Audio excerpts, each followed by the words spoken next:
This building, known as the St James Church, is 125 years old and designed in the highly symmetrical classical style, which at the time was considered a pure style without the clutter of other styles like baroque.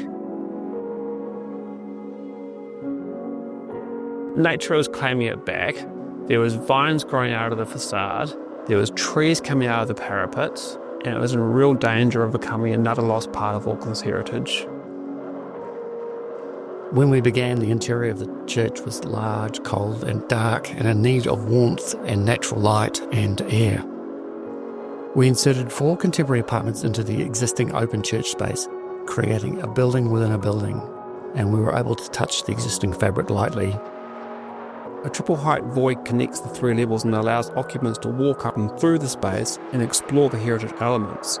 While previously the building was just one big tall void, you can walk up and touch and see in quite quirky places. Even in the bathroom, there's ceiling roses being put in, and it's quite special.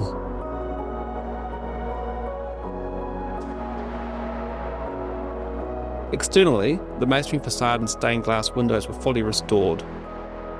Timbers that were removed from the previously sloping floor and roof stacking were used for new floors and stairs.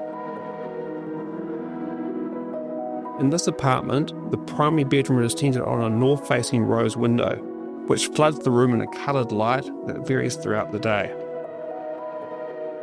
To introduce light without altering the existing windows, which were heritage protected, we introduced oversized skylights, bringing natural light down via a triple height atrium.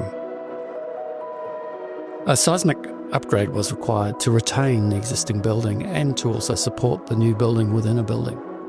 And we've chosen to expose these structural steel elements as part of the architecture and part of the features within the building.